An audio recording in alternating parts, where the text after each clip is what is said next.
through. You shouldn't have had to attempt to take your life at such a young age because of what you've been through. And I'm really sorry. I'm just really sorry. And I want you to know that I will, that this conversation will stay with me.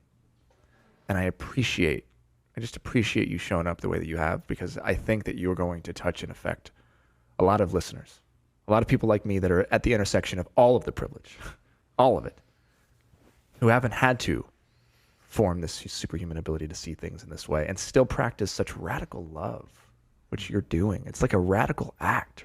And you said something earlier that you want to be able to live in a world where you're not considered brave for going outside, something of that nature. Amen to that. And yet, in the time that we live now, it is brave to go outside when you know that you're going to receive all of that. I'm going to get to that, but I first wanted to say thank you for witnessing my pain. Yes. Because behind that statement around bravery is there's the presumption of my perpetual resilience. Like, what I need people listening to understand is I've been hunted since I can remember. I can imagine. And this is where the conversation about man enough is really important to me, because I was slotted into the category boy. And so my first forms of intimidation and harassment were in male segregated spaces, where it was other boys telling me that I was not a boy enough and that I was a girl. And the biggest irony of trans feminine life is that when I have the decency to claim those things for myself, then they say, shut up, you're a man. So they move the boundaries specifically to make me the problem, not to make their prejudice the problem, right? And so I grew up being told that I was fundamentally unlovable and that the only way I could have worth was being exceptional. So I'm exceptionally smart. I didn't just go to Stanford, I graduated top of my class at Stanford, right? I am exceptionally well-read. I know everything, but that's a trauma response. Yeah. It's an elaborate form of begging. Yeah. It's about saying, God damn it, see my humanity. How smart do I have to be in order for you to see my humanity? How much do I have to know? And then to know it's never gonna be enough because of what I look like. Because the reality of this friendship is that you could regurgitate less articulately what I just said in this podcast, and people will call you exemplary, revolutionary, groundbreaking for doing what I have been doing since I was born on this earth. Yes. And that is so painful. And the only way that I know how to proceed in a world that has marked me for that perpetual pain is mercy. Mercy for myself, mercy for you, to actually say, I need help. And I just want to tell everyone listening, I need help. I can't do this alone. I shouldn't have to do this alone. I shouldn't have to be the one that's telling people the gender binary is killing you. I need all of us, regardless of our genders, to say the gender binary is killing us. I need all of us to say there's a coordinated, unprecedented attack on trans rights right now. And this is not just an attack on trans people, and it's an attack on all of us. Because what they're trying to do is legislatively and judicially define sex and define gender in a way that's going to harm all of us. Because what they're trying to do is say that gender and sex are fixed. What I want everyone in this room to understand is nothing in this world is fixed. Everything is constantly moving, and that's the vibrancy and the joy of being alive. Can you talk about these laws just more specifically for people who may not know? Yes. So what this looks like is at the state and local level over the past decade, there's been hundreds of pieces of anti-trans legislation that essentially are trying to define gender as your biological sex. What this looks like in Indiana is they're trying to say that you can only use restrooms consistent with your chromosomes. I don't think anyone at this table has gotten a chromosome test, but apparently in Indiana, they think you need to prove your chromosomes to enter the restroom. So what I want to really dispel for the listeners here is that this emphasis on biology is a smokescreen. And I want to bring this into a struggle that you've been alluding to. This is eugenics. Because what eugenics does is it uses the rhetoric of science to justify political and social choices of inequality.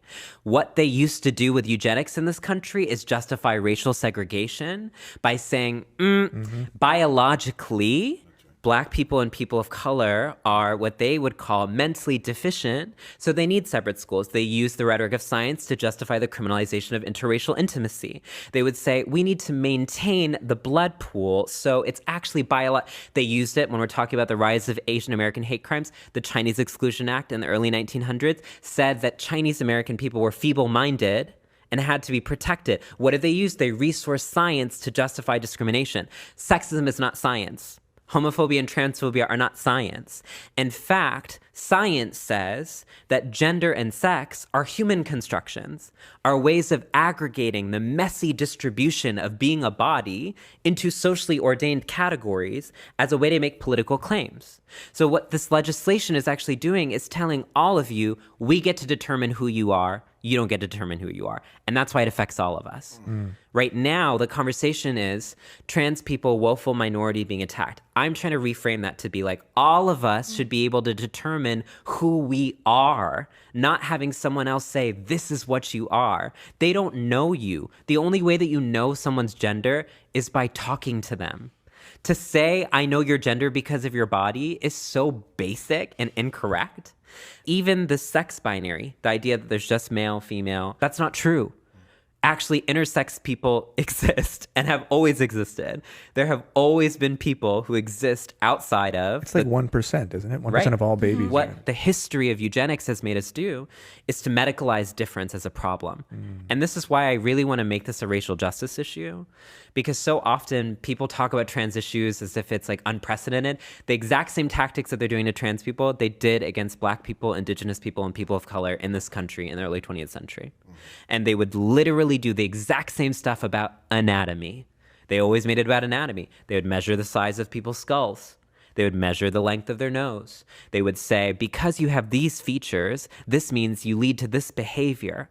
And this was especially the case around Black and Indigenous people. And so what's dangerous to me is that we're not learning from that history.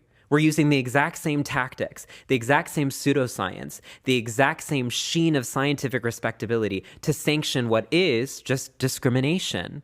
And actually, what I really want to interject into this conversation is that kind of intimate betrayal of, well, they're not coming for me right now, so I'm going to keep quiet.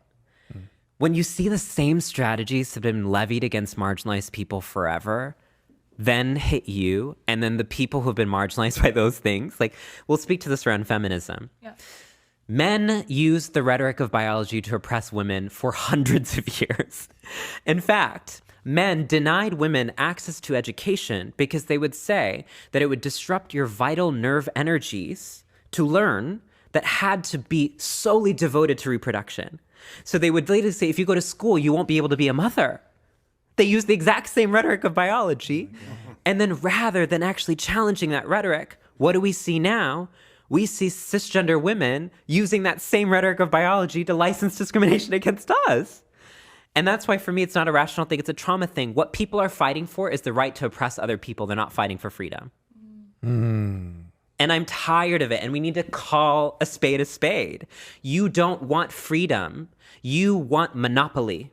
You don't want freedom. You want power. And what freedom actually feels like is the relinquishing of power is spiritual. And you can speak to this better than I can.